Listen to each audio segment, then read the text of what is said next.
Generalmente uno conecta con lo que es meditación, etcétera, por dos grandes razones. No son las únicas, pero las dos grandes razones son a raíz de una pérdida, una situación adversa, ¿no? Se muere un familiar, mi padre, mi pareja, lo que sea, o por, digamos, por experiencia de la vida. Hacia los 50 años, 45 años y tal, uno ha conseguido casi todas sus metas, o no las ha conseguido y ve que no las va a conseguir, pero dice, esto es todo. Que la clave es que la felicidad no está fuera de nosotros, ¿no? El gran error que solemos tener, sobre todo en Occidente, es pensar que la felicidad es algo externo que aparece cuando tenga ciertas cosas, cuando me ocurran ciertas cosas, cuando todo salga como yo quiero, ¿no? Cuando uno comprende, y de forma experiencial, que la felicidad está dentro, lo que decía, ¿no? Este bienestar no contingente, que no depende de factores externos, que esa felicidad está dentro, pues bueno, el mundo externo va a ir modificándose, va a ir cambiando porque es así, pero tú tienes esa especie de sabor de la felicidad que te acompaña y te da una sensación de paz y bienestar y una conexión con los demás increíble. El mundo es este, la vida es fascinante, es maravillosa, pero hay sufrimiento ligado al hecho de vivir, y lo que te permite la meditación es no quedarte absolutamente atrapado y sobrecogido por ello, sino poder gestionarlo y desarrollar la compasión hacia ti mismo que sufres y hacia todos los demás que son como nosotros mismos, ¿no? Piensa por ti mismo. Wake up.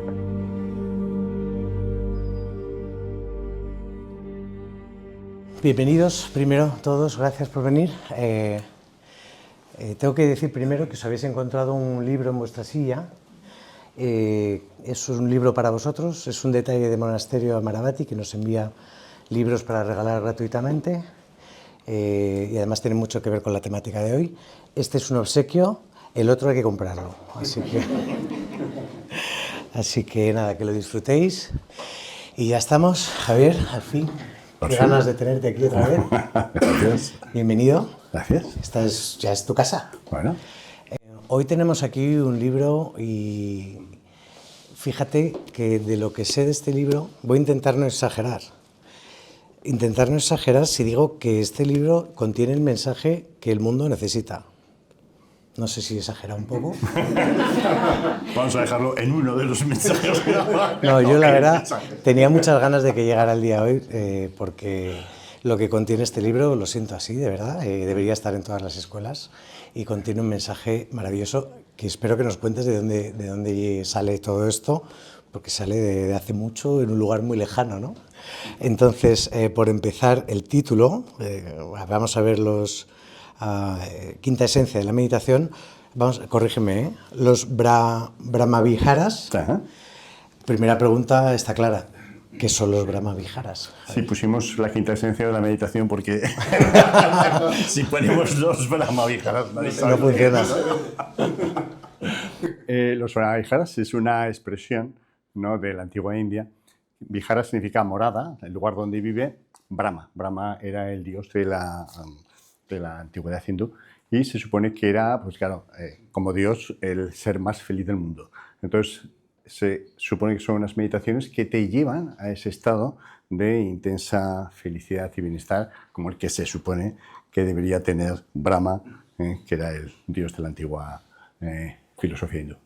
Yo que te conozco y sé que eres un hombre de conocimiento e investigación, ¿de dónde has sacado esto? Porque esto es más antiguo que el mismísimo Buda, tengo entendido. ¿De dónde viene todo esto? Cuéntanos. Bueno, viene de esa época, viene de... Estas meditaciones son de la época anterior a Buda, y estaban en la tradición hindú. Lo que pasa es que posteriormente se utilizaron en el budismo, en el jainismo, en fin, en diferentes tradiciones espirituales, por esto, ¿no? Porque son unas meditaciones que podríamos decir que resumen la forma que tendríamos que tener los seres humanos de relacionarnos entre nosotros, ¿no? Es la forma de ver a las otras personas para no entrar en conflicto, para desarrollar pues, los aspectos que vamos a comentar, ¿no? Esa bondad amorosa, esa ecuanimidad, esa compasión.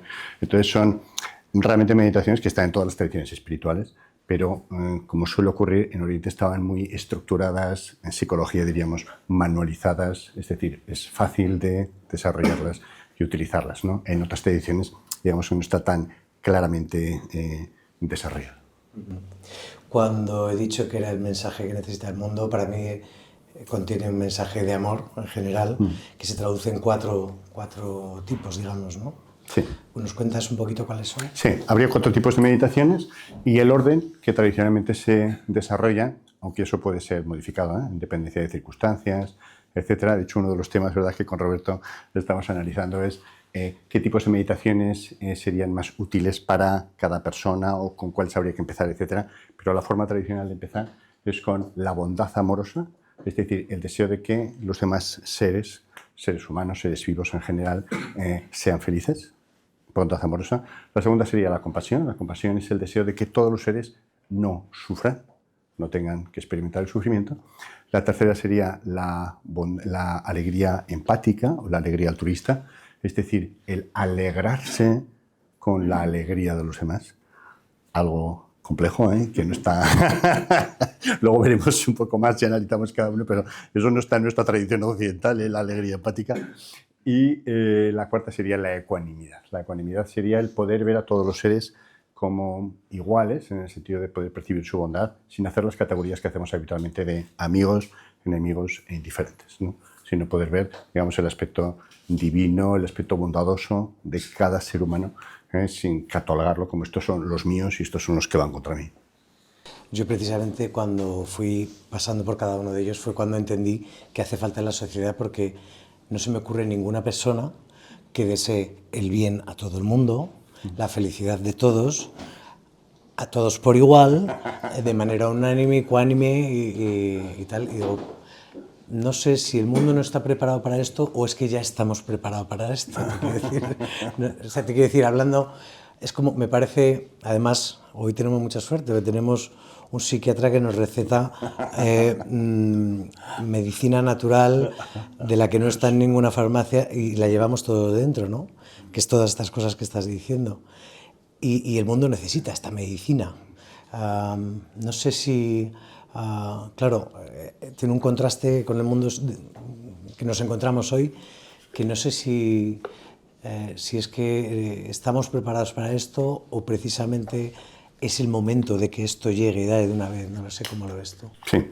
Bueno, yo creo que esto siempre ha estado ahí, siempre ha existido. Y yo no diría que no hay personas que no tengan estas inclinaciones. Yo creo que siempre ha habido personas de una gran bondad que han tenido estos sentimientos más o menos desarrollados. Yo soy bastante optimista en cuanto a la visión del mundo actual, ¿no? Es verdad que como la globalización hace que veamos todas las guerras y todos los aspectos negativos simultáneamente a tiempo real, pues parece la perspectiva, pero realmente nunca ha habido tanta preocupación por los derechos humanos en general, de todo tipo, de las minorías, por los temas ecológicos, por los temas... Quiero decir que si vemos con perspectiva la historia de la humanidad, nunca ha habido tal concienciación, ¿no?, de los derechos de los demás. Y pienso que por eso, y también porque, como decía, ¿no?, la visión global del mundo y del sufrimiento continuo que hay en el mundo hace que mucha más gente esté, digamos, preocupada, comprometida con el bienestar de la humanidad, ¿no? Entonces yo creo que es un momento muy bueno para la expansión de este tipo de meditaciones, pero que, insisto, siempre han estado y que yo creo que muchas personas a lo largo de la historia de la humanidad también han desarrollado cosas muy similares y están en todas las tradiciones espirituales y religiosas. Sí, yo de hecho estoy de acuerdo que cada vez más empezamos a entender que el estar por los demás es estar por uno mismo, o sea, claro. Viene, o sea, de manera, si quieres, egoísta, cuando precisamente estás para tu entorno y tal, es bienestar para ti, ¿no? Claro. Parece que empezamos a entender eso de alguna manera, ¿no? Claro, yo creo que lo que nos ha dado la aldea global es la visión de que o nos salvamos todos o nos hundimos todos, ¿no? Es decir, que todos estamos en este barco, de que todos compartimos este planeta en este momento, y que las soluciones tienen que ser globales, que no hay, no debería haber esas diferencias entre unos y otros, esa sensación de conexión con el resto de la humanidad, con solidaridad hacia todos los seres humanos, hacia todos los seres vivos, no solamente humanos. Yo creo que empieza a calar progresivamente con fuerza, y en las nuevas generaciones más, ¿no? Las nuevas generaciones tendrán sus limitaciones, sus cosas que los que somos más mayores no nos gustan, pero sí que es cierto que hay una conciencia social y ecológica, yo creo que mayor que la que teníamos nosotros, con algunos otros aspectos que nos pueden no gustar, ¿no? Yo fíjate que mencionaba que nada más conectar con estas brahmaviharas, Sí. lo diré bien. Inconmensurables, podemos decir. Inconmensurables Que es ahora otra te voy a forma preguntar por eso también. de llamarlo y es más cómodo, ¿no? Lo primero que me venía era amor, Sí. con lo que me quedo al final o a donde me llevan es, tú has mencionado la palabra conexión, que es unidad. Sí. No sé si es que me es mi sensación o no sé qué piensas tú de todo esto. Absolutamente. ¿No? Se acepta de alguna forma en psicología que el miedo estaría en la base de todas las emociones negativas, ¿no? Y el miedo parte de esa sensación de separación. Tú y yo no somos lo mismo, tengo que protegerme de todo lo que está fuera de mí, etc. De hecho, la palabra religión viene de religare, de volver a unir, ¿no? La neurosis última del ser humano es la sensación de que estamos separados de todos los demás. Y por eso tenemos una sensación de que tenemos que defendernos, que tenemos que atacar, que tenemos que... Cuando empezamos a percibir que ese yo que se supone que nos separa no es tan sólido y que realmente todos somos una familia, ¿no? Esa humanidad compartida, esa visión de solidaridad, de globalidad, el miedo disminuye y la sensación de conexión con todo lo demás, no solo con el resto de seres humanos, seres vivos, sino con el universo, el planeta, la naturaleza.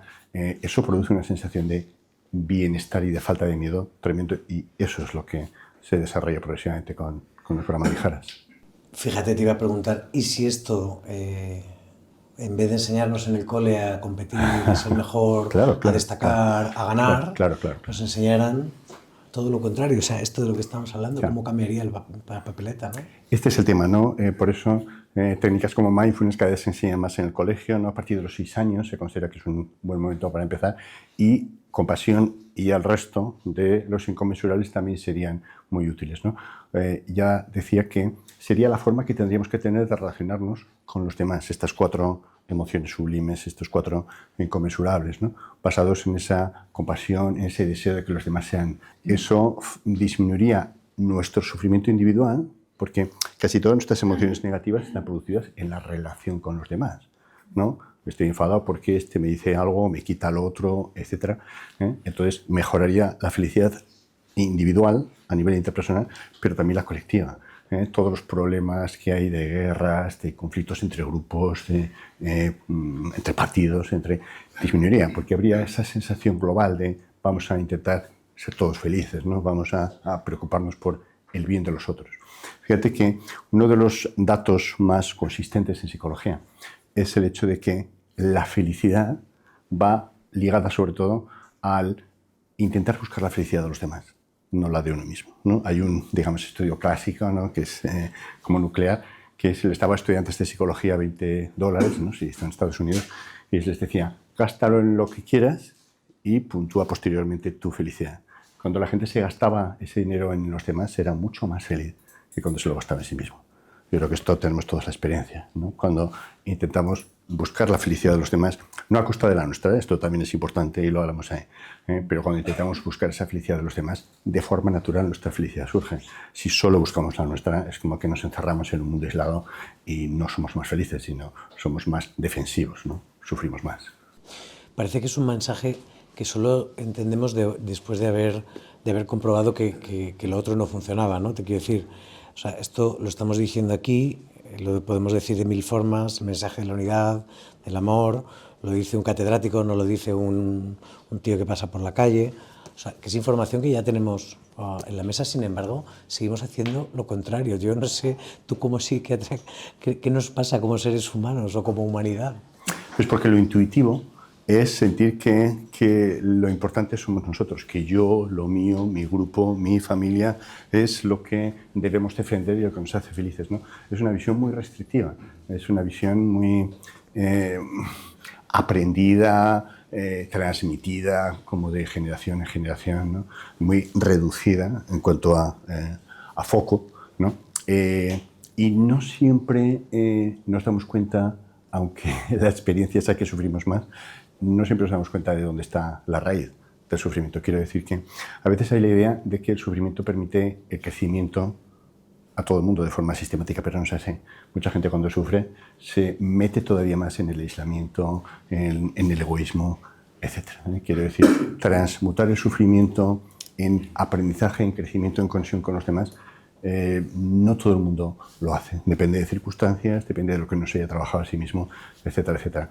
Entonces, lo que le surge al ser humano de forma natural es el egocentrismo. No digo el egoísmo, es decir, estar centrado en uno mismo y sentir como que lo importante es yo, lo mío, mí, y percibir que la felicidad se produce sobre todo cuando uno se conecta con los demás, no es fácil de ver para todo el mundo. Antes has mencionado una palabra que era inconmensurable. Inconmensurable, sí. Sí. Inconmensurable es otra forma de llamar a los brahmaviharas, más sencilla, ¿no? No es sánscrito. Yo todo este tiempo intentando pronunciar esta palabra. No es sánscrito, es más fácil, ¿no? Y se considera inconmensurable por dos razones. Primero, porque las cualidades que se desarrollan, las virtudes, las emociones son inconmensurables, es decir, produce una felicidad ilimitada, cosa que no ocurre con otro tipo de emociones. Y dos, porque el objeto al que está dedicada estas emociones también es inconmensurable, es decir, es a todos los seres. Claro, lo que decías, ¿no? Hay pocas emociones o pocas veces que intentemos hacer algo por todos los seres, ¿no? Por lo menos lo intentamos, ¿no? Que decirlo, el desarrollarlo, eso es más complicado, pero ya solamente tener la intención de beneficiar a todos los seres, eso es inconmensurable, eso no hay nada mayor que eso, ¿no? Es decir, desear la felicidad a todos los seres, desear que estén alegres todos los seres, que no sufran todos los seres, es un objetivo inconmensurable, ¿no? Y las emociones también lo son, por eso se les llama tradicionalmente los 4 inconmensurables. Yo cuando vi un poco acerca del mensaje que contiene el libro, ¿no? Me vino, hablando de meditación, la palabra a la cabeza de no dualidad, que a lo mejor, pero yo, como yo lo llamo más, que me gusta la palabra la dicha, ¿no? Sentirte dichoso, ¿no? De decir, Dios, me siento tan lleno y tan... ¿Puede ser que estos sean los 4 caminos a la dicha? Sí, son 4 caminos a la dicha. Fíjate que en las tradiciones meditativas, todas, orientales, occidentales, etcétera, cuando uno va profundizando, uno de los elementos que caracteriza la profundidad en la meditación es lo que los anglosajones llaman joy, ¿no? La alegría. Es decir, un maestro te va a preguntar, ¿notas la alegría? Y es una alegría, una dicha, también se puede decir, ¿no?, en castellano, que surge de forma espontánea, que invade todo y que es, como decimos en psicología, no contingente. Es decir, no depende de factores externos. Generalmente, las emociones que tenemos habitualmente dependen de factores externos. Estoy feliz porque me han ascendido en el trabajo o me ha tocado la lotería, por algo. No, esta es una felicidad que, sin objeto, se ha descrito también, ¿no? No hay ninguna razón externa, es algo que me invade. ¿Por qué? Porque es la naturaleza esencial de la mente. La naturaleza esencial de la mente, cuando está tranquila, es el bienestar, es la felicidad, es la dicha, es la conexión con lo demás. Lo que pasa es que esa mente está obnubilada pues, por el apego hacia las múltiples cosas de la vida diaria y entonces no podemos conectar con ella de una forma profunda. Pero su naturaleza es esa dicha, ese bienestar, que es como se representa a los meditadores, a la gente, ¿no? Claro, tú aquí propones 4 vías sanadoras que no son medicinas en formato jeringuilla, sino que van en formato meditación. En un mundo... Más complicado porque claro, requiere el esfuerzo de la gente, ¿no? Entonces, claro, esto es más... No es tan inmediato, no es una pastilla, no es una jeringuilla. Sí. Claro, pero es que además en un mundo donde, no sé si estás aquí de acuerdo, pero da la sensación como que las mentes estamos cada vez más inquietas, sobre todo, bueno, el tema tecnología, móviles, tal. Me pregunto si para la gente joven que se está educando ahora con 10, 15 años, ¿van a tener mentes más complicadas? O sea, ¿les será más complicado a ellos meditar o les será totalmente necesario para tener algo de focus en su vida? Pues como bien dices, yo creo que ambos aspectos son verdad, no son contradictorios. Es decir, se acepta que vivimos en la sociedad a lo largo de la historia de la humanidad con menor capacidad de atención, con mayor distracción. Yo creo que eso no hace falta ser científico para verlo, ¿no? Y cada nueva generación ocurre más.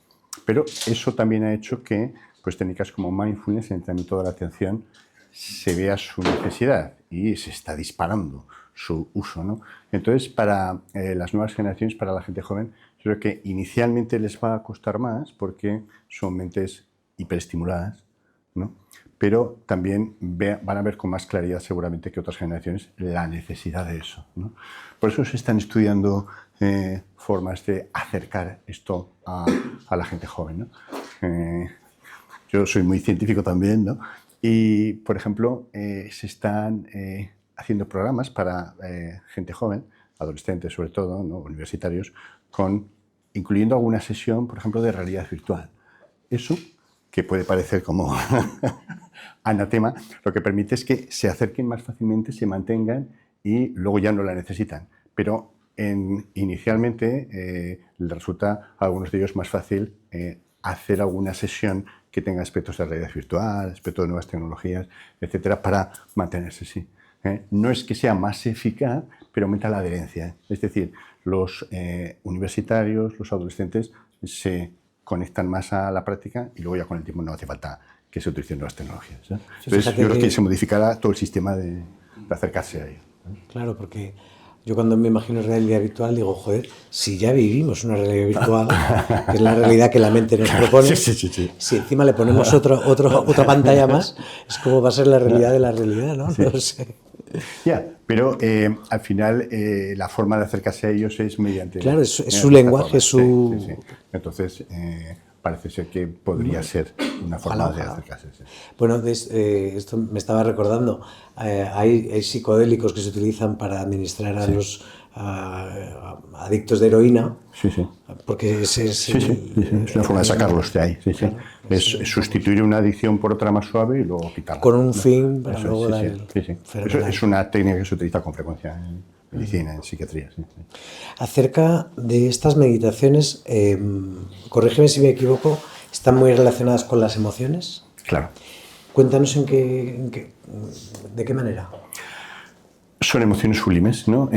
Eso, sublimes. Sí, en psicología se hablaría de las emociones estándar, las emociones, por ejemplo, alegría, tristeza, miedo, etcétera, que, como decía, son contingentes. Es decir, hay un factor, una circunstancia externa que produce la emoción, ¿no? Tengo miedo a que me saquen una navaja. Tengo tristeza porque ha fallecido un familiar. Tengo alegría por lo que te digo, ¿no? Me han ascendido en el trabajo. Hay algo externo que produce la emoción. Pero estas emociones serían sublimes en el sentido de que producen una dicha muy superior a la alegría estándar y no son contingentes, es decir, no hay una causa externa que los esté produciendo, por lo tanto son estables, no dependen de lo que esté ocurriendo a nuestro alrededor, ¿no? Yo invito a los que desde aquí a imaginar lo que sería poder experimentar una alegría que es independiente de lo que ocurra afuera. Las cosas me van a ir mejor o peor, ¿no? Porque el mundo es una rueda, ¿no? Samsara significa eso, la rueda del mundo que gira. Pero si yo he desarrollado estas cualidades de bienestar, felicidad, compasión, etcétera, que son independientes de las circunstancias externas, bueno, yo me manejaré, navegaré por lo que esté ocurriendo a mi alrededor, pero con una sensación de paz interior bastante estable, ¿no? Eso es la piedra filosofal de las emociones, ¿no?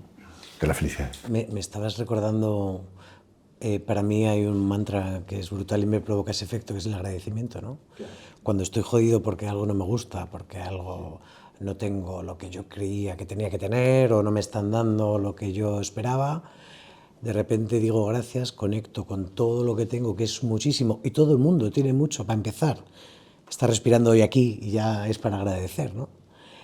Y de repente es que te cambia la energía del cuerpo, o sea, es que te cambia la mente, te cambia todo, ¿no? Va un poco por ahí, quizás El agradecimiento va muy ligado a todas estas emociones, ¿no? Y de las 4 emociones sublimes, la alegría empática sería quizás la que más produce esa alegría. Digamos que nosotros actualmente solo, en general, no sé vosotros, nos alegramos de la alegría de las cosas buenas que les pasan a nuestros seres queridos y a nosotros, ¿no? No nos alegramos tanto de lo que les pasa a otras personas, incluso a veces hay envidia y nos produce cierto malestar, ¿no? Pero si desarrollamos esa alegría empática, la felicidad y la alegría de todos los demás sería una fuente de alegría ilimitada para nosotros, ¿no? El Dalai Lama tiene una frase, la comento en el libro, que es que si desarrollamos alegría empática no tendríamos solamente una razón para alegrarnos, lo que nos pasa bueno a nosotros, sino 8.000 millones de razones, todo lo que le pasa bueno a la humanidad, ¿no? Entonces es una fuente de alegría. Yo creo que esa experiencia la hemos podido tener muchos de nosotros, ¿no? Cuando vemos una situación de alegría colectiva, no sé, de acaba una situación de guerra o una desgracia ha terminado y el pueblo sale a la calle a celebrarlo, ¿no? Y es como te contagia la emoción, ¿no? El deseo de que sean felices, ¿no? El deseo de que dejen de sufrir, ¿no? Y te contagia, ¿no? Esa sería la alegría empática, pero ocurriendo en cada momento, ¿no? Con cada circunstancia, con cada persona. Imagínate, ¿no? Es una fuente limitada de alegría. Ya sé que eso hay que entrenarlo, ¿no? Porque no estamos acostumbrados, nos sale de forma espontánea, pero es entrenable perfectamente. Totalmente de acuerdo. De hecho, a veces pasa, para mí la risa en parte está muy relacionada con la alegría y es que se contagia literalmente, ¿no? Alguien empieza aquí a reírse a carcajada limpia y acabamos todos riendo. La alegría, el sentido del humor, ¿no? Son, digamos, síntomas de la gente que le pasa esto, ¿no? Que está con estas emociones, ¿no? Es decir, las circunstancias externas van a ser cambiantes, ¿no? Por la impermanencia que es un elemento clave de la existencia, ¿no? Todo está cambiando, todo va a modificarse, etcétera, pero estas emociones son internas, no dependen de circunstancias externas y me permiten estar siendo testigo de los cambios que están ocurriendo continuamente en el mundo sin quedarme atrapado por ellos, ¿no? Para que la gente sepa, ¿estas meditaciones están incluidas? Están incluidas, sí, sí. Estas meditaciones están incluidas en el libro. La meditación está. Ambas están ahí, ¿no? Sí, sí, hay un QR de manera que se pueden descargar, se pueden eso es. Es decir, es mucho más cómodo, ¿no? Porque son meditaciones guiadas que puedes utilizar en cualquier momento. Te iba a preguntar si nos podías decir algo de una práctica recomendada. O sea, ¿cómo hace el usuario? ¿Se encuentra esto? Sí. Bueno, seguramente lo cuentas aquí, ¿no? Sí, está ahí, pero bueno, lo contamos ahora.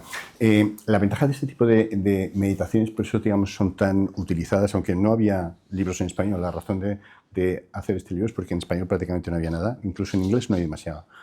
Es que pueden ser utilizadas por cualquiera. Es decir, son meditaciones que pueden ser absolutamente profundas y que las utilizan meditadores muy avanzados, etcétera, pero también son meditaciones que puede utilizar cualquiera que no tenga ningún tipo de experiencia en meditación. Entonces, tal y como las desarrollamos, ¿no? Con sus audios, etcétera, que hay de diferentes duraciones, ¿no? Porque puede hacerse, digamos, la práctica entera, que es más larga, de 20 a 30 minutos, pero puede hacerse tan corta como 5 o 10 minutos. Uno puede experimentar todos los beneficios de estas meditaciones que son, insisto, muy profundas, pero que son muy sencillas, con lo cual no hace falta una formación, una experiencia, una dedicación.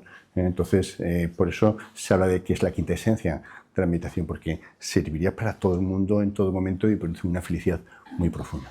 Qué bueno. Yo al menos me voy a proponer hacerlas. ¿Qué me dirías? ¿Que hiciera todos los días o que fuera intercalando una semana siempre la misma, un mes, no sé? Buena pregunta, sí.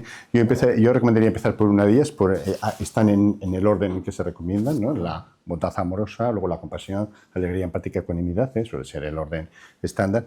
Y yo te recomendaría hacer diariamente, como se recomienda la meditación, 5 o 10 minutos, ¿no? Y empezar con una, quizás 15 días seguidos hasta que más o menos adquieras cierta maestría.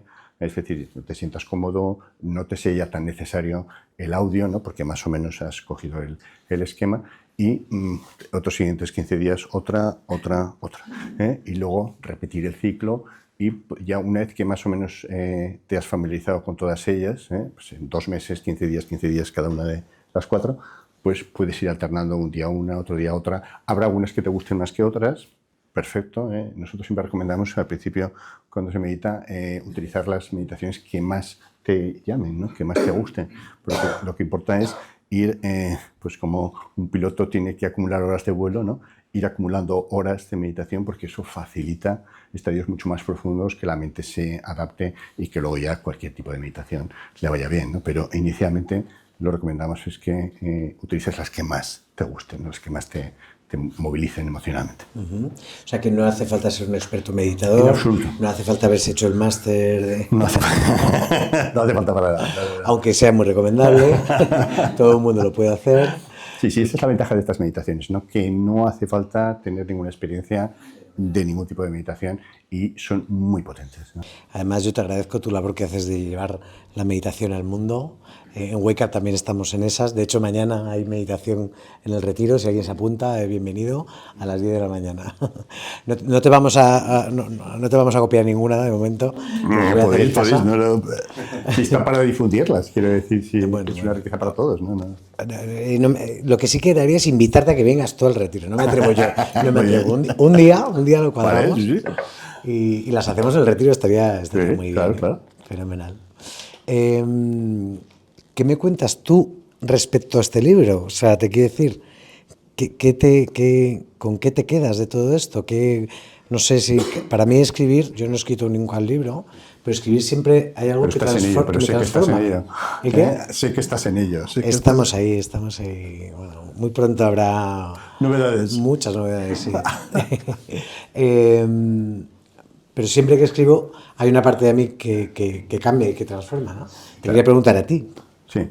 Bueno, a mí el libro me ha encantado escribirlo, no digo que el resultado no entro en eso, pero me ha encantado escribirlo por lo que te decía. No hay demasiado en español sobre eso, entonces el hacerlo me ha permitido a mí aprender, ¿no? Es decir, que más aprende y más se beneficia es el que escribe el libro, ¿no? Porque tiene una visión global sobre un tema que en este caso era un tema, para mi gusto, apasionante. Yo creo que lo hermoso de este tipo de meditaciones, como te decía, es que lo puede hacer cualquiera y que son nucleares en las relaciones interpersonales, ¿no? Que si cada vez más gente se anima a hacerlo, va a ver cómo le resulta más complicado el tener dificultades, complicaciones, preocupaciones interpersonales, ¿no? La mente se abre, se flexibiliza y también a nivel grupal. Quiere decir, le va a costar mucho más polarizarse. Y yo creo que es el gran problema de la sociedad actual. ¿No? Estos son los buenos, estos son los malos, estos son los míos, estos son los otros, ¿no? Este tipo de meditaciones te da una perspectiva tan global que te resulta difícil polarizarse, te resulta difícil generar conflicto, ¿no? Entonces, yo creo que todo eso es interesante y luego hay otros aspectos como la evidencia científica, es decir, junto a, digamos, la parte más tradicional de cómo se hace, de las grabaciones, etcétera, estaría como, desde la perspectiva científica, cómo se miden cada uno de ellos y cómo se han utilizado en psicología, en tratamientos para aumentar el bienestar y la evidencia que hay, sobre todo de compasión, es la que más hay, pero los otros inconmensurables también se están empezando a utilizar y son muy útiles para todo, como decía, conflictos interpersonales, ansiedad, depresión, etcétera. Eso también está de alguna forma resumido ahí, ¿no? ¿Y esto lo cuentas desde la experiencia? Lo cuento desde la experiencia, sí.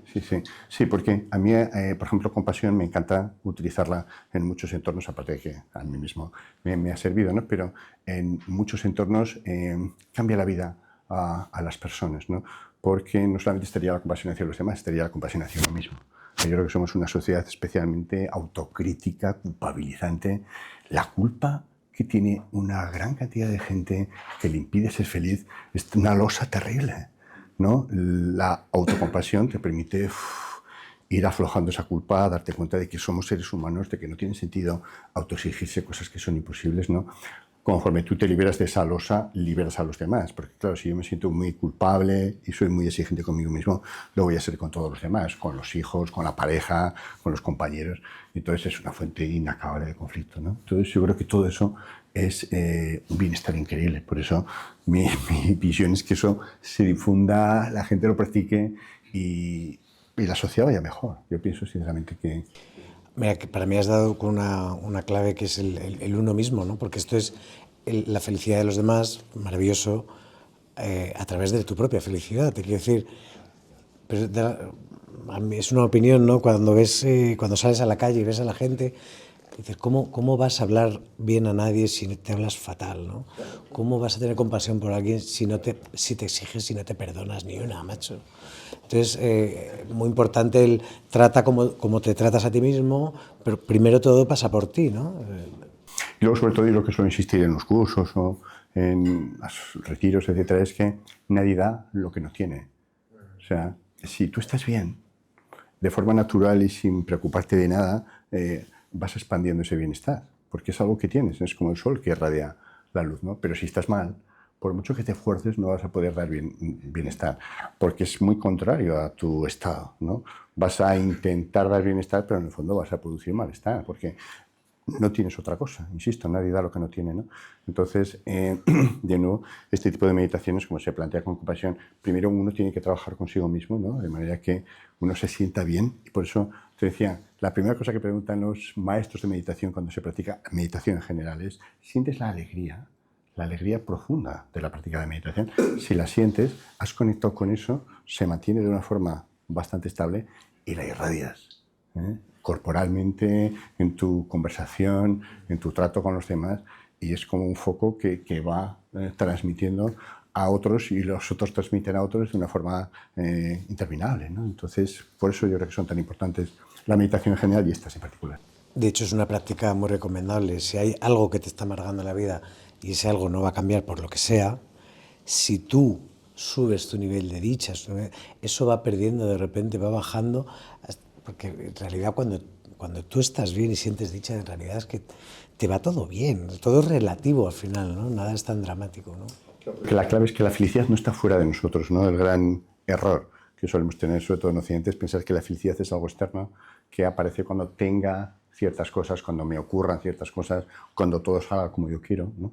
Cuando uno comprende, y de forma experiencial, que la felicidad está dentro, lo que decía, ¿no? Este bienestar no contingente, que no depende de factores externos, que esa felicidad está dentro, pues bueno, el mundo externo va a ir modificándose, va a ir cambiando, porque es así, pero tú tienes esa especie de sabor de la felicidad que te acompaña y te da una sensación de paz y bienestar y una conexión con los demás increíble. Has mencionado la polarización. Yo siento también que vivimos una etapa de polarización brutal. Lo vemos sobre todo en la política, que es horrible. Sí, a nivel mundial. Conmigo contra mí. Sí, a nivel mundial. Sí. Por otros lados, ya también a nivel comercial, ¿no? Nos invitan a sentirnos identificados con cosas, con bandos, con equipos, con grupos, con clases sociales, con colores de piel. La meditación, por un lado, es un antídoto contra eso. Por eso que hablamos siempre de el poder observar tus propias reacciones, no ser reaccionario y tal, eso es bueno. Pero aparte estos cuatro mantras, estas 4 meditaciones son todo un antídoto para la sociedad actual en ese aspecto también, ¿no? Por eso te decía, ¿no? Que efectivamente disminuiría mucho los conflictos interpersonales, los conflictos de cada uno, pero a nivel social sería la forma como tendríamos que relacionarnos de forma social, ¿no? Gandhi decía que el mundo no cambiará de arriba a abajo, no cambiará porque los políticos o los gobernantes hagan cambios, cambiará de abajo a arriba, cuando cada una de las personas cambie internamente y se cree una masa crítica suficiente que explote en el sentido de cambiar el mundo, ¿no? Con esa compasión, con esa solidaridad, etcétera, etcétera, ¿no? El mundo no cambia de arriba abajo, cambia de abajo arriba, ¿no? Cambia cuando cada uno de nosotros cambie. Yo creo que eso es un tema que vale la pena y que está dicho por todos los grandes maestros, ¿no? De la historia de la humanidad. ¿Con qué te quedas de este libro? ¿Con qué? No sé si te pasa que cuando atraviesas algún tipo de escritura, de experiencia o de algo, te deja como algo por encima de las demás cosas. ¿Hay algo que te deje por encima de las demás cosas? Los 4 inconmensurables son muy interesantes, obviamente, pero hay una clasificación sobre el sufrimiento en relación con los otros que me parece también especialmente interesante, ¿eh? Esta la ha desarrollado en los últimos tiempos más la psicología, pero la psicología contemplativa, es decir, la psicología que está relacionada con las grandes tradiciones espirituales, ¿no? Dice que los seres humanos somos muy sociables, ya lo sabemos, ¿no? Y que la relación con nosotros es la causa de la mayor parte de nuestra felicidad, yo creo que estamos de acuerdo, pero también de la mayor parte de nuestro sufrimiento, ¿no? Sartre decía, el sufrimiento son los otros, ¿no? Es decir, como que los otros eran los que nos producían el sufrimiento. Pues bien, hay una clasificación muy sencilla del sufrimiento en las relaciones interpersonales, la he recogido, que describe que el sufrimiento que nos producimos por las relaciones interpersonales se resume en 3 tipos de sufrimiento, ¿eh? Y que se puede trabajar los 3, se trabaja con los inconmensurables y con otras técnicas, y eso, claro, te produce una apertura increíble, ¿no? Entonces, el mundo lo tenemos clasificado en 3 categorías, ¿no? En lo que nos gusta, lo que no nos gusta y lo que es indiferente. Creo que estamos todos de acuerdo, ¿no? Esa categoría es imposible escaparse de eso, ¿eh? Seguro que esta charla os gustará o no os gustará o será indiferente, pero no hay forma de escaparse. O cualquier cosa o persona que conozcáis está catalogada ahí. las personas también. Los que nos caen bien, amigos, los que nos caen mal, enemigos, y los indiferentes, que son el 99,9%, ¿no?, de la población mundial. Bien. Entonces, los enemigos en principio no nos producen demasiado sufrimiento, perdón, o sea, los indiferentes, perdón, no nos producen demasiado sufrimiento. Los enemigos nos producen el sufrimiento del odio cuando tenemos ese sentimiento negativo desarrollado hacia ellos, ¿no? Y eso lo trabajamos con el perdón, con la compasión. Y luego, los seres queridos nos producen dos tipos de sufrimiento, junto al del odio, serían los tres. El sufrimiento de la separación, ¿no? Una pareja nos deja, discutimos con un amigo, con un hermano, un familiar, etc. Sufrimiento de separación. Y el sufrimiento del contagio emocional, ¿no? Mi hijo sufre y yo, aunque no sea mi sufrimiento, sufro porque es el sufrimiento de mi hijo. Lo mismo con una pareja, con un familiar, etcétera, etcétera. Si lo veis realmente, ahí están todos los sufrimientos que nos producen las relaciones interpersonales. Esos tres. Si se os ocurre alguno más, lo penséis, pero ya veis que ahí está todo resumido. Y habría meditaciones específicas, en el libro también las desarrollamos, en base a los programas de Ijaras y tal, para ir trabajándolas. No quiere decir que sea fácil, ¿no?, porque el sufrimiento por la separación o el sufrimiento por el contagio emocional, pero se puede trabajar y es que cambia todo el esquema de relaciones interpersonales, todo el esquema de emociones negativas que se producen en base a eso, ¿eh? Entonces, yo creo que esa clasificación a mí me parece especialmente interesante y la trabajamos mucho en grupos, en retiros, etcétera, y para la gente en general suele ser muy reveladora, ¿no?, porque todo está ahí. Y además está muy bien porque todo te lo ordena todo, ¿no? Te lo pone todo ahí, pero sobre todo que todo está en tu mano. Claro. Todo es este sufrimiento. Sí, sí. Y que todo es una proyección nuestra. Que tenemos puesto en el otro, en realidad.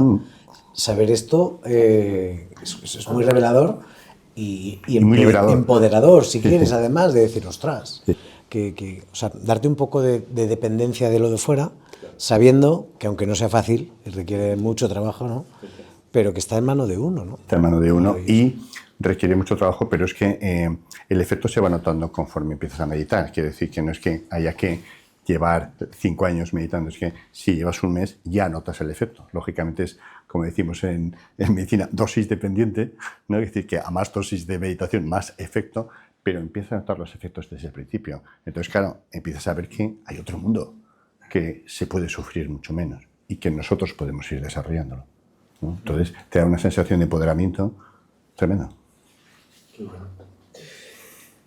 ¿Qué me estoy dejando yo del libro? Que me lo tengo que terminar todavía, ¿eh? ¿Qué me estoy dejando yo? ¿Me estoy dejando algo? Nada, ya está un repaso. Ya te lo he destripado, ya te he hecho el spoiler. ¿Alguien se anima? ¿Quiere alguna pregunta? Pues nada, muchas gracias, Javier, y enhorabuena por el libro, y muchas gracias también, Alex, por el magnífico trabajo que estás desarrollando. Bueno, yo soy un principiante en temas de meditación, pero sí que puedo decir efectivamente que cuando estoy mal y practico meditación cambia todo. Lo que pasa es que efectivamente lo utilizo sin saberlo como una medicina, porque cuando me empieza a ir bien lo dejo. Y cuando vuelvo y efectivamente funciona a pesar de, digamos, no tener una gran experiencia. Y demás. Claro, esta es la clave, ¿no? Que te agradezco que luego compartas. La pregunta es, bueno, es muy práctica, ¿vale? Sobre la postura, ¿no? Sé que se puede hacer caminando, de pie, sentado, tumbado. En mi caso lo más cómodo es sentado, pero lo que también he experimentado es ciertos bloqueos. Si, por ejemplo, hay, que no sé si es algo común, si, por ejemplo, cruzo las piernas o simplemente el mero hecho de tener las manos hacia abajo o hacia arriba durante la propia meditación puede cambiar también las energías, ¿no? Mi pregunta es, y a colación un poco con el libro, si se hace alguna reflexión también, porque considero que puede ser importante también, ¿no?, para ayudar a la propia meditación, la postura realmente. Sí. En postura generalmente lo que se recomienda es una postura que se pueda mantener estable, que resulte cómoda, ¿no? Y ya sabes que el origen de las posturas tipo loto, medio loto, etcétera, es porque hacia los 20 minutos de estar meditando, la mente entra en estados de profundización mucho mayores, ¿no? Entonces, la duración de las meditaciones estándar, no cuando se empieza, cuando se empieza 5 o 10 minutos es más que suficiente, pero cuando ya se tiene cierta experiencia son 30 o 40 minutos, ¿no? Entonces, la idea sería poder mantener esa postura sin demasiado movimiento, de una forma estable, cómoda, para poder que se produzca, facilitar que se produzca ese proceso. Clásicamente se han utilizado posturas tipo loto, medio loto, etcétera. Para los occidentales suelen ser complicadas. Si se pueden hacer, pues se hacen. Y si no, pues una postura de silla cómoda puede ser suficiente. Sí que es cierto que en cuanto llevas quizás 20 o 30 minutos empieza a haber cierta sensación de hormigueo, de molestias, etcétera. La postura de las manos, la más tradicional suele ser esta, que es la postura de mudra, de la ecuanimidad. Pero también lo que sea cómodo para ti. Yo diría que la postura es importante, pero en estadios muy profundos de meditación. Es decir, que la mayor parte de nosotros seguramente no vamos a llegar a ese nivel en donde sea tan importante, ¿no? Cuando se lleva esos estadios, el tragar saliva, por ejemplo, es un distractor tremendo. Para los meditadores, claro, para nosotros tragar saliva es una cosa absolutamente menor. Por eso te digo, yo no me complicaría mucho la vida con eso. Yo sí intentaría tener una postura estable, cómoda, etcétera, que te permita estar 20-30 minutos más o menos bien y vas a ver que vas a llegar a unos estados de profundización tremendos. Muchas gracias, buenas tardes y enhorabuena. Un tema de antítesis, sufrimiento versus empatía, versus amor incondicional, versus compasión, autocompasión. El preguntarse por qué me pasa esto versus agradecer que tenga esto y no lo que me está pasando, ¿no? Mirar hacia el lado positivo de las cosas. A la hora de meditar, cuando estás en un momento poco tumultuoso, revuelto, ¿sería conveniente irse a una de estas 4 meditaciones o trabajar precisamente ese problema que crees que estás viviendo, que puede ser una proyección, puede ser un eco de otra cosa, puede ser una manifestación de una herida que se está manifestando con ese dolor, ese sufrimiento? No me atrevería a decir cuál de los 3, puede ser cualquiera de los 3, ¿no? O alguno que no pueda categorizar. Es mejor enfocarse en eso que te da ese estado de dicha, de paz finalmente, de felicidad interior, o hay que aplicar algún tipo de técnica, meditación o pensamiento para diluir lo que está sucediendo. Es decir, traes algo bonito, positivo, algo, bueno, lo antagónico, o trabajas sobre lo que tienes para disolverlo, o una cosa opera en la otra. Esa es una muy buena pregunta. Estas meditaciones son un tipo de meditaciones, ¿no? Yo creo que, sobre todo para ir haciendo de una forma estable, estándar, no necesariamente cuando hay un gran malestar, ¿no? Si hay un gran malestar, yo lo recomendaría sería hacer mindfulness más tradicional y ir viendo cómo eso va desapareciendo. Si es una cosa no demasiado estable, es decir, si no es un conflicto importante, eso va a ir diluyéndose y va a ir desapareciendo por el proceso de impermanencia. Si sigue manteniéndose, ahí sí que vale la pena trabajar y ver qué se puede hacer con eso. Las técnicas de aceptación suelen ser muy útiles en el sentido de ver con claridad esto que me está produciendo malestar. ¿Tiene solución? ¿No tiene solución? ¿Puedo hacer algo? ¿No puedo hacer algo? Generalmente, la mayor parte de nosotros está mucho tiempo rumiando cosas que no tienen solución, que no puede modificar, ¿no? Una clara visión de eso, de si tiene o no tiene solución, si puede tener solución, intentar hacer lo que sea, y si no puede tener solución, y la mayor parte de las cosas no tienen una gran solución, tiene que ver con nuestras expectativas, la aceptación sería lo que yo te recomendaría ahí, sobre todo. Piensa de todas maneras que la meditación no resolvería todos los tipos de problemas. Yo insisto en eso. Es un tipo de terapia, una terapia de tercera generación, pero por ejemplo el trauma es un tipo de problemas que la meditación va a hacerlos aflorar, porque conforme uno medita, el diálogo interno, que es lo que tapa casi todo, va a ir desapareciendo, y si no tiene un conflicto muy estable, insisto, por ejemplo, trauma, va a requerir un tipo de terapias específicas que no es excluyente de la meditación, pero que la meditación no va a resolverlo. No sé si me explico, ¿no? Entonces vale la pena ver todo eso, ¿eh? Pero tú lo vas a ir viendo, ¿eh? Es decir, que lo que te permite la práctica de la atención, de mindfulness, etcétera, es que todo lo demás va a ir disolviéndose y tú vas a ir viendo de forma clara qué es lo que está ocurriendo. Y lo que no se recomienda mucho es intentar buscar la causa, el origen, el darle vueltas a las cosas, porque eso es más rumiar, más diálogo interno y generalmente no aclara demasiado. Una duda, ¿el estado contemplativo y Sí. el estado meditativo Sí. son diferentes? En la tradición oriental no, el estado no.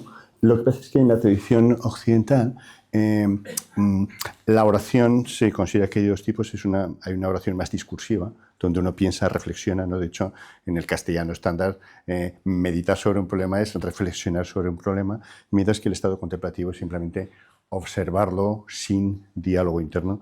Ese estado contemplativo es lo que tradicionalmente en Oriente se ha llamado meditación, es decir, una meditación no discursiva, pero sería lo mismo. El estado contemplativo es muy profundo, es conforme van eliminándose, digamos, esas capas de diálogo interno y uno se queda en estados más... se habla de absorciones, estados más profundos de absorción meditativa, pero contemplación y meditación en la tradición oriental son lo mismo. Y otra pregunta, en la meditación también cabe lo que es la autorreflexión, ¿no? Lo que es la atención plena. O sea, me refiero a que hay veces que cuando te sientas a meditar, pues enseguida entras en un estado profundo de meditación, porque la mente está pues, en el equilibrio que le corresponde emocional, y otras veces que es imposible. Entonces ahí, por ejemplo, una de las cosas que yo hago es intentar buscar, ¿no? La causa de por qué tengo esa alteración mental. Entonces entro más en un estado como de autorreflexión, sí, más que meditativo. Sí. Hay diferentes tipos de meditaciones, ¿eh? Se considera que habría tres. Las meditaciones atencionales desarrollan la atención, las meditaciones generativas que desarrollan cualidades que la mente no tiene, los brahmaviharas estarían ahí, compasión, aceptación, ecuanimidad, etc. Y luego estarían un tercer tipo de meditaciones que son las deconstructivas, que lo que pretenden es observar el yo y percibirlo de una manera mucho más fiable, porque generalmente lo percibimos de una manera distorsionada. Entonces, habría meditaciones que lo que pretenden es desarrollar esa atención, el diálogo interno va diluyéndose, pero luego hay también, como bien dices, meditaciones discursivas, es decir, uno piensa sobre un tema, por ejemplo, sobre la impermanencia, y intenta que todos los pensamientos que aparezcan sean solo sobre la impermanencia o sobre lo que sea, ¿no? Este tipo de meditaciones son difíciles también, porque es fácil que aparezca un pensamiento que no es sobre eso y entonces ahí te has ido de la meditación y tendrías que volver. Pero sí, hay meditaciones discursivas que se utilizan para generar ciertos estados, para intentar encontrar ciertas causas de algo, ¿eh? Pero tiene su tecnología y quiere decir que no es lo que nosotros entendemos por simplemente pensar en ello, ¿no? Sino que sería focalizarse en ese tema y que todos los pensamientos que surjan sean sobre ese tema y si aparece un pensamiento de otro tipo, volver inmediatamente al tema, ¿eh? Pero sí, sí. Pregunta por aquí. Hola, Javier. Hablas de, no sé si va a ser un poco complejo, a ver, hablas de los inconmensurables, ¿no? Que es como muy ambicioso, ¿no? Esto que estamos buscando es algo muy... Es una intención, ya claro, sabemos que es imposible, ¿no? Quiero decir que... La felicidad de todo el mundo está fuera de nuestro alcance, pero es un deseo, es como abrir la mente a querer eso, ¿no? Es una apertura mental increíble, por eso es inconmensurable, pero se da por hecho que va a ser difícil, ¿no? Que consigamos que todos los seres sean felices, ¿no? Claro, yo me he quedado con eso y a la vez con eso que me he quedado pillada, porque tenemos esto por un lado, ¿no? tan ambicioso, y por otro, cuando hablas eso de esa felicidad no contingente o esa dicha no contingente. Entonces es un poco como en qué camino se encuentra, es decir, es no contingente porque no depende de nada y a la vez estamos queriendo algo tan ambicioso como la felicidad de todo el mundo. ¿Dónde se encuentra? ¿Es simplemente por estar en la intención y con eso ya? Claro, exactamente, sí. Llega? No es un deseo con apego, tengo que conseguirlo y tal, porque generalmente ese deseo de conseguirlo es más del yo, ¿no? Es decir, tengo que conseguir y entonces yo lo habré conseguido. No, sino es una intención, es decir, desearía que todos los seres fuesen felices, ¿no? Desearía que, y en la medida de lo posible, intento ser coherente con mis acciones, con mi palabra, con mi mente, en eso, ¿no? Y eso conecta con esa felicidad interna que se alegra de la felicidad del mundo. ¿no? Que va ligada al agradecimiento, que decía Alex, etcétera, etcétera, ¿eh? Pero no es como una especie de idea obsesiva, tengo que construir, yo qué sé, muchos centros donde se medite para que todo el mundo medite y tal. Es decir, hay un yo que está deseando eso, ¿no? Es una cosa mucho más conectada con el mundo, mucho más impersonal, mucho más de deseo de que todos los seres seamos felices, pero que todos los seres lo construyamos también, ¿no? Entonces permite esa conexión, no es un apego para conseguir un objeto, ¿no? Uno de los elementos que se trabaja mucho con la aceptación sería el desapegarnos del resultado de nuestras acciones. Es decir, uno realiza las acciones, ¿no?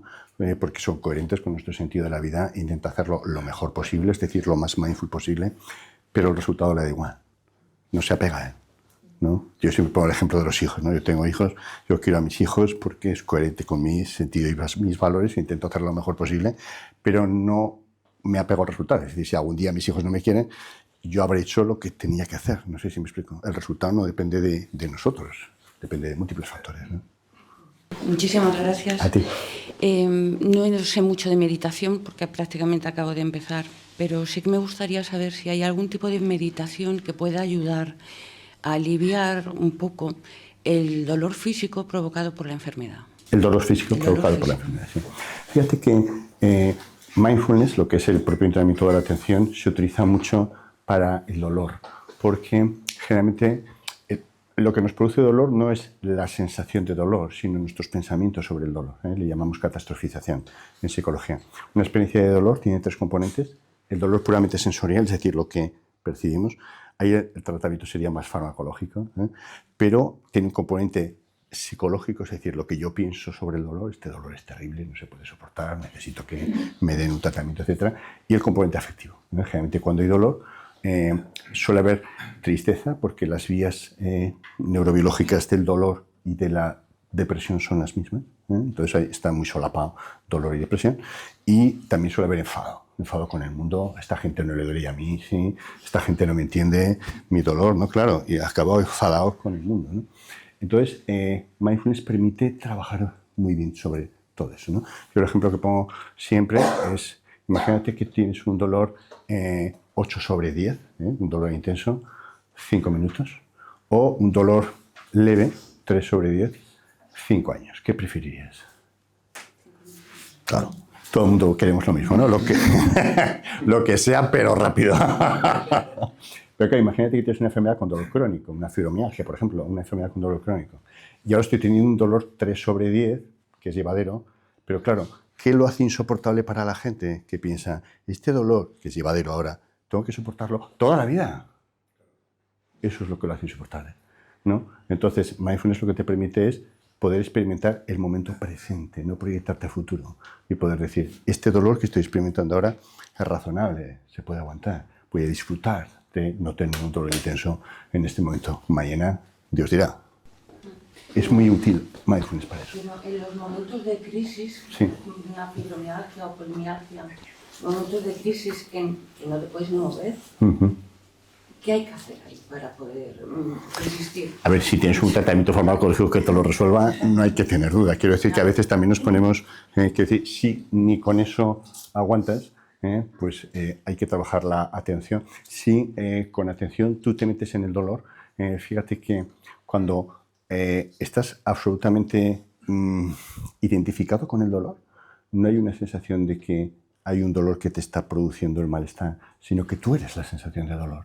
Quiere decir que el sufrimiento se produce porque yo siento que tengo dolor. Uno de los aspectos que se trabaja con mindfulness, pero insisto, eso es cuando no se puede manejar el dolor. Si se puede manejar con tratamiento farmacológico, no hay que hacerlo así. Pero si no, uno puede llegar a fundirse con el dolor y tener una percepción global. Eso requiere un entrenamiento, y no se puede hacer en ese momento. ¿Me explico? Que uno de los errores que tenemos es, yo no medito y cuando tengo un dolor que no se puede aguantar, entonces voy a meditar y me va a resultar eficaz. Eso no funciona así. Es decir, yo medito de forma habitual y cuando tengo un dolor insoportable, entonces es cuando puedo aplicar esa meditación y me sale porque estoy acostumbrado a utilizarlo. No sé si me explico.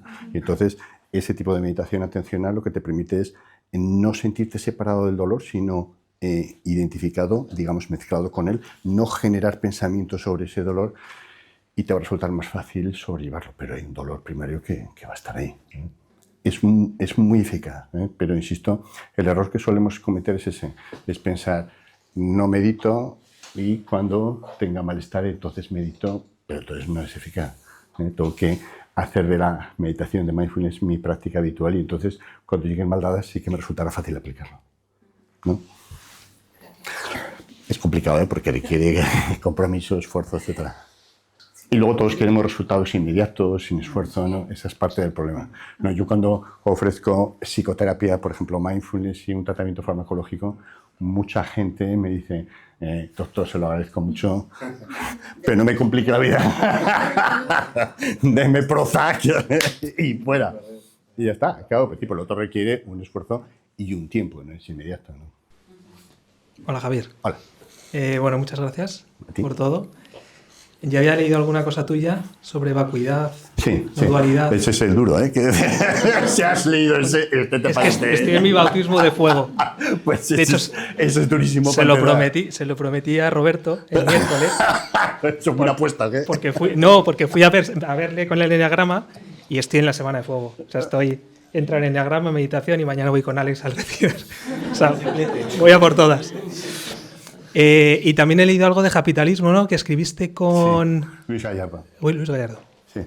Bueno, pues gracias por todo ello, sobre todo por bajarlo a tierra, porque preguntaba antes Alex, ¿por qué la gente no se entera? Si está todo tan publicado, ¿no? O sea, el conocimiento está ahí y seguimos todos en unos niveles de sufrimiento. Yo a nivel personal, o sea, al final alguien decía por ahí que aquí o a esto se puede llegar por discernimiento o por sufrimiento. Sí. Y yo he llegado por sufrimiento extremo. Entonces, bueno, darte las gracias por bajarlo a tierra y aún así es muy complicado llegar a estos contenidos o a, por ejemplo, lo que hace Alex, que es un trabajazo y que es lo que me acerca a mí, no a la felicidad que hablabais antes porque no la conozco, pero sí que se comentó el otro día en la exposición de Roberto, se hablaba de plenitud o de dicha que decía antes Alex, ¿no? Entonces, bueno, quizás la felicidad es una quimera, pero sí acercarte a esa tranquilidad o a esa, ¿no? Ese reposo. Sí, sí. Pues nada. Eso es factible, yo creo que eso es... Bueno, yo lo consigo con Alex y poco más. Pero bueno, pues Es tu medicación. Totalmente. Bueno, pues darte las gracias por todo ello. Y mi pregunta sencilla es, ¿te consideras un gran meditador? ¿Y cuál es tu rutina de meditación? Sí. De lo que has dicho anteriormente me parece muy interesante lo del sufrimiento, de cómo se llega, luego te contesto, no me voy a escaquear, te voy a contestar eso, pero es muy interesante cómo llega la gente a la meditación y por qué no llega la gente a la meditación, ¿no? Que es lo que preguntabas. Fíjate, cuando damos cursos de mindfulness y de temas de meditación, mucha gente dice, pero ¿por qué no lo dais a gente joven? ¿Qué tal? Que sería muy importante, etcétera. Lo damos, pero es pronto. No sé si me explico. Hay un momento en que todavía uno no ha podido conectar suficientemente con el sufrimiento como para... Nosotros damos, por ejemplo, en la universidad mucho mindfulness y tal, pero no tanta gente viene. ¿Por qué?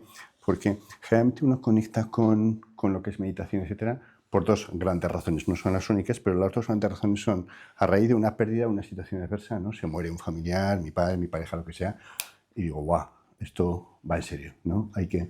O por, digamos, por experiencia de la vida. Hacia los 50 años, 45 años y tal, uno ha conseguido casi todas sus metas, o no las ha conseguido y ve que no las va a conseguir, pero dice, esto es todo.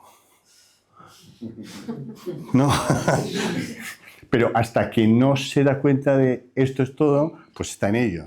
Y no es fácil meterse en la meditación, no sé si me explico. Claro, no es tan fácil darse cuenta de que no era para tanto la cosa y que la felicidad no está ahí. Claro, porque uno sigue buscando ahí la felicidad, ¿no? Entonces es un proceso de crecimiento personal que cada uno llega cuando llega, ¿no? Por eso se dice en la tradición oriental, el maestro aparece cuando el discípulo está preparado. Es decir, cuando uno ve claramente que eso es así.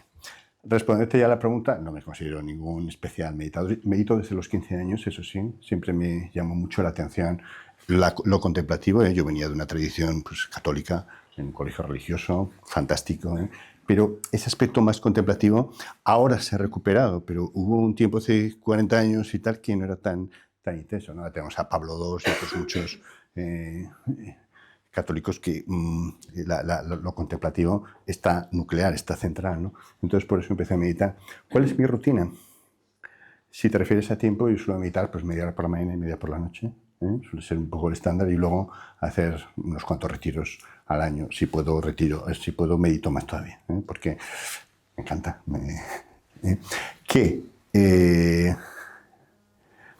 Suelo mezclar todo esto. La aceptación para mí es el núcleo de todo. Lo que pasa es que para poder practicar aceptación hace falta, digamos, como una base de mindfulness y de Brahma Viharas. Y eso te lleva de una forma más espontánea a experiencias de no dualidad que has leído ahí, que te da una sensación de profundidad. Pero vamos, es una práctica, digamos, muy estándar, no nada especial.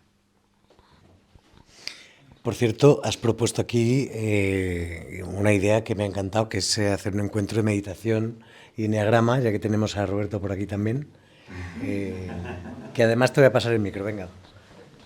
Si estamos trabajando, ¿verdad?, con Roberto, a ver qué meditación hace falta para cada enneagrama. Estamos en ello. Eso es.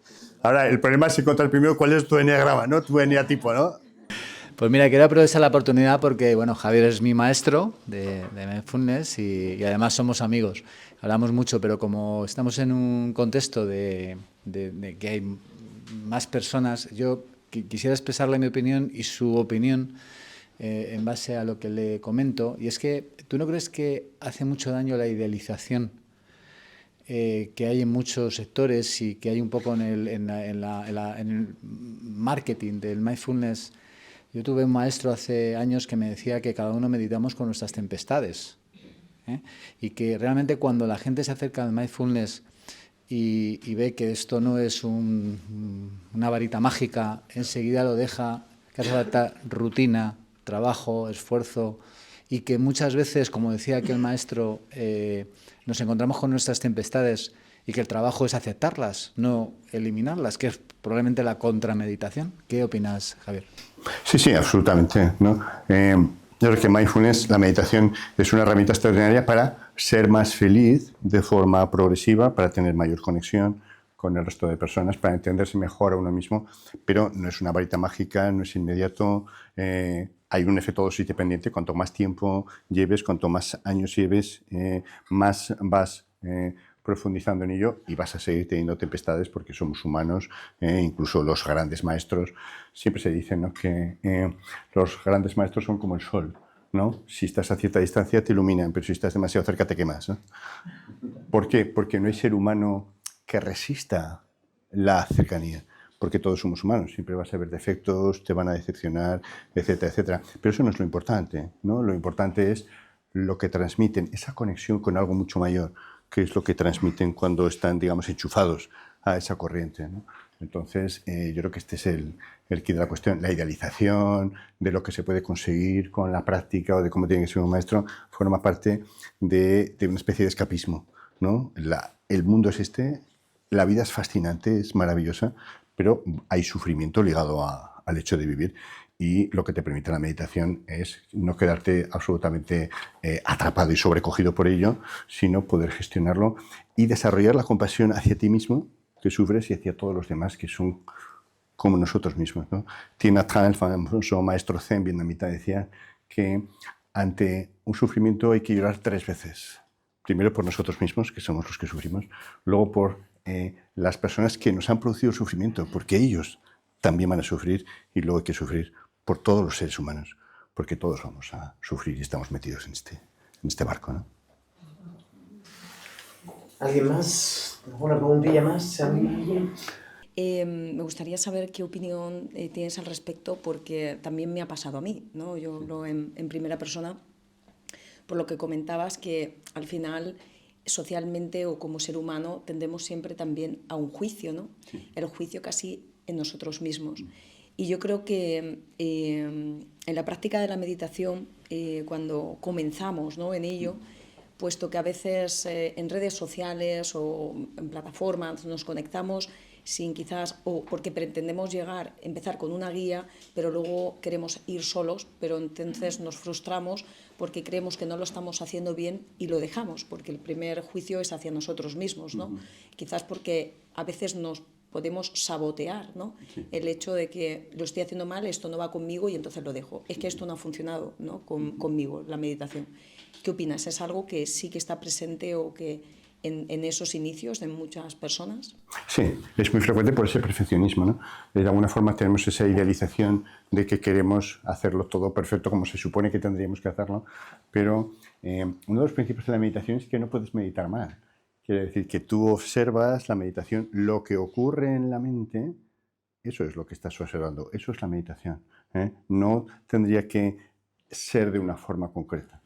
Una de las grandes enseñanzas de la meditación es que la mente ya está perfecta como es, no hay nada que añadir, ¿eh? No hay nada que quitar, simplemente hay que darse cuenta.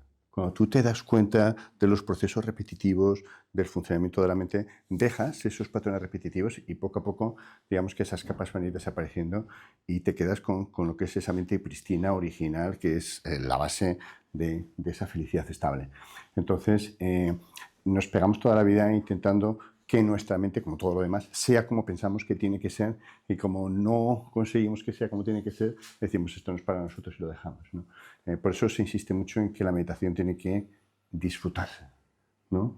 Tiene que hacerse corta al principio, 5 o 10 minutos, lo que sea, pero disfrutarlo porque es el conocimiento de nuestro funcionamiento, ¿no? Entonces, hay que dejar esas expectativas, esos imposibles, ese perfeccionismo. Y inicialmente yo creo que uno puede ir funcionando quizás solo, pero tener a alguien de referencia, alguien que tenga más experiencia que tú en meditación, que te pueda guiar, yo pienso que acaba siendo importante en medio y largo plazo. Y eso facilitaría que no abandones, que no te impongas cosas que son imposibles, ¿no?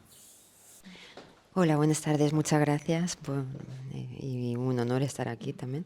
Y para mí. Quería preguntar, dependiendo del objetivo, ¿cuál es la meditación más adecuada para cada persona según el objetivo que está buscando en ese momento? Porque los 5 inconmensurable me parece es mucho para... Puedes empezar con ella aunque no tengas ninguna experiencia, ¿eh? Ya verás que te va a gustar, pero generalmente lo que se suele empezar es con meditaciones más atencionales, ¿no? Con mindfulness en la respiración, con body scan. Con eso uno va calmando la mente y luego ya te vas dedicando a algunos aspectos específicos que te pueda interesar más, ¿eh? Quiero decir, y por eso te decía, si por ejemplo en nosotros predomina la dispersión, pues prácticas de atención, de mindfulness son muy útiles. Si predomina, por ejemplo, la autocrítica, la culpa, el perfeccionismo, prácticas de compasión son muy interesantes y hay prácticas muy sencillas de afrontamiento compasivo, etc. Si predomina el pelearme con el mundo, querer que las cosas sean como yo quiero que sean y que eso me produce una frustración tremenda, la aceptación puede ser muy útil, ¿me explico? Entonces, yo te diría que una base de mindfulness es el inicio y luego quizás puedes ir, por eso cuando me preguntabas la rutina, depende un poco de... pero vas incorporando todo ello y en dependencia de las circunstancias o del momento puedes aplicar más una práctica u otra, ¿eh? Lo de constructivo también, aunque parezca tremendo y difícil, es muy interesante porque nuestras emociones tienen mucho que ver con nuestro yo. Fijaos que cuando aparece una emoción negativa, una emoción desagradable, siempre se está atacando una etiqueta del yo, ¿eh?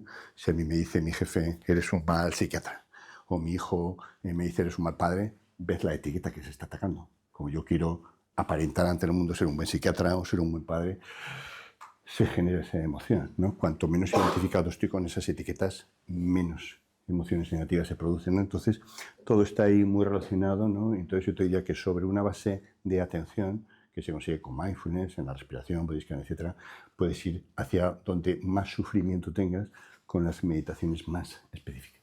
Dirigieses en base a, digamos, estos aspectos que piensas que predominan en ti y cuáles son las meditaciones que más van a poder trabajar sobre esos aspectos.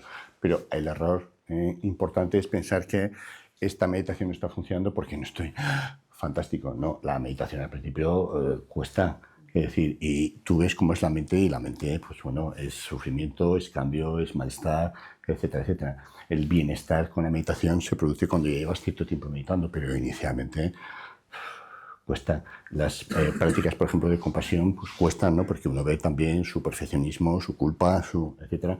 Es decir, que la idea de que una meditación funciona si me encuentro bien no es esa la idea al principio, ¿eh? Es un tema a medio plazo, no a cortísimo plazo. No sé si por ahí alguna más y ya cerramos, ¿sí?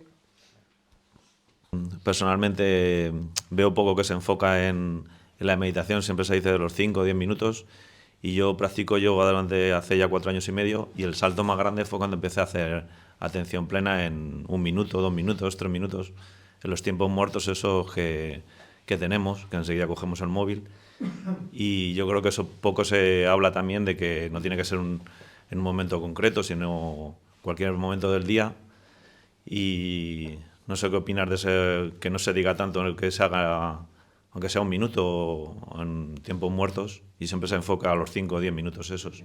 Absolutamente de acuerdo, ¿eh? Nosotros insistimos mucho en eso, ¿no? Habría 2 tipos de meditaciones, la formal, ¿no? Uno está sentado, solamente dedicado a meditar, etcétera, etcétera, y la informal, que es la que se hace en cualquier momento del día, lo que dices, ¿no? Estoy esperando la consulta del médico, o estoy, yo qué sé, en el autobús sentado, pues aplico la práctica en cualquier momento que puedo. No sé si sería la práctica informal. Claro, es un salto muy grande, sí, sí. La más importante, efectivamente, es la informal, porque es mucho más tiempo. Es decir, por mucho que esté yo meditando, que voy a estar media hora, por ejemplo, que es 1 hora al día, pero quedan otras 15 horas al día, ¿no? Y habría que incluir la práctica informal ahí. Lo que pasa es que es difícil generar práctica informal si no hay una práctica formal establecida. Lo digo porque lo que dicen los estudios y lo que se ve en la práctica es que los meditadores tenemos mucho, como el resto del mundo, a autoengañarnos. Es decir, a decir, bueno, yo no medito mucho, tal, pero informalmente estoy casi en cada momento. Eso es poco probable, porque, claro, el mundo te atrapa de una forma extraordinaria. Yo creo que eso no descubrimos nada, ¿no? Entonces, hace falta una cierta estabilización de la práctica formal para tener la capacidad, tener digamos, el compromiso, porque la meditación es un compromiso con la atención para poder llevarlo al día a día que nos atrapa. Por eso las prácticas de 3 minutos son prácticas que se consideran las más útiles a nivel informal, y solemos poner una alarma, ¿no?, para recordarnos hacer esa práctica de 3 minutos. Yo siempre digo que cuando ya está mínimamente instaurada la práctica, tanto la formal como la informal, las 2 razones por las que la gente que a veces lleva años meditando no profundiza, nota como que se ha detenido, que se ha estancado, es una, por esto que dices, ¿no? Porque hacen práctica formal, igual hasta 1 hora al día, media y media, pero no han sido capaces de llevar eso a la vida diaria, a la práctica informal. Eso es un problema, en el sentido de que uno se queda estancado, porque sería como el vestido de Penélope de la mitología griega, ¿no? Coses por el día, pero por la noche lo descoses. Coses la meditación mientras haces práctica formal, pero en el día a día descoses todo ese proceso. Esa sería una de las razones, y la segunda de las razones sería que no se desarrolla la aceptación. El indicador máximo de que estás practicando bien cualquier tipo de meditación es que se dispara la aceptación. Es decir, tú ya no estás peleándote con el mundo, no tienes tanta expectativa de cómo tiene que ser, sino que fluyes, lo que ocurra te parece bien, porque tienes recursos como para poder manejarte con lo que vaya a ocurrir. Se considera que la aceptación sería el principal resultado de la meditación y lo que más correlaciona con todos los efectos positivos, tanto físicos como psicológicos, de la meditación. Entonces, completamente de acuerdo contigo. Yo cuando entré en la meditación formal, como dices tú, es porque llevaba casi 20 años haciéndola informal, porque llevaba muchos años practicando yoga. Es un tipo de yoga en el que repetimos la misma secuencia siempre. Entonces, a mí me fue fácil entrar en la formal porque con ese tipo de yoga conectas con el cuerpo. Entonces, para mí la conexión con el cuerpo, unido a la respiración, a un drishti, ¿no?, una mirada fija en un punto que te mete hacia adentro, más otras cosas que trabajamos, eso me dio una fortaleza enorme. Entonces empecé a ver la paciencia, la desarrollé muchísimo, la capacidad de concentrarme, por ejemplo, en el trabajo. La paciencia es aceptación. Claro, Sí. sobre todo con los niños pequeños. Sí. La aconsejo. Con los mayores. Sí. Luego se expande. Pero entonces cuando empecé a estudiar mindfulness y tal, el máster famoso que comentabas antes, fue muy fácil, pero echaba de menos la conexión corporal. Entonces, para mí la gente, o sea, lo que suelo decir muchas veces, cuando a alguien le cuesta mucho estar quieto, muchas veces aconsejo a lo mejor empezar con una práctica como un yoga meditativo, porque conectas con el cuerpo y empiezas a sentir la respiración, empiezas a sentir tu cuerpo y es muy fácil luego entrar en meditación. Entonces, a lo mejor haces 5 o 10 minutos de posturas, luego te sientas y ya tu mente está totalmente apaciguada. Entonces, la gente que realmente le cuesta sentarse y que está... hacer 10 minutos de conexión con el cuerpo, respiración y gracias. Sí, absolutamente. La gente con ansiedad de base, sobre todo, le cuesta sentarse.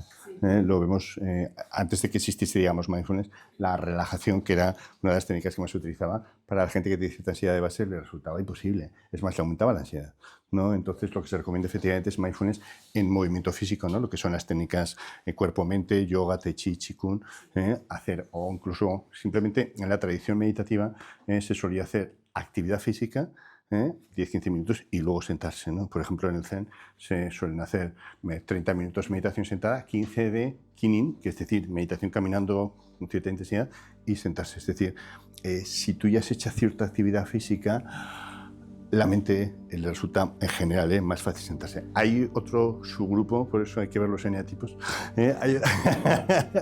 hay otro subgrupo que no, que el haber hecho actividad física antes hace que se duerma, ¿sabes? Es decir, si tiendes a la agitación, la actividad física está muy bien, pero si tiendes a la somnolencia, porque son los dos grandes enemigos de la meditación al principio, actividad física generalmente te fríe, ¿no? Entonces, claro, hay que ver para cada persona qué es lo mejor. Eso de las meditaciones por eneatipos va a ser muy potente. Y lo contaremos aquí. Absolutamente. Te agradezco mucho, Javier, que traigas mensajes como estos al mundo tan loco que vivimos. Aquí vas a tener siempre un sitio. Editorial Wake Up es una realidad y te voy a perseguir, así que caerás aquí en presentaciones, espero, para Editorial Wake Up. Gracias y si os parece le damos un aplauso.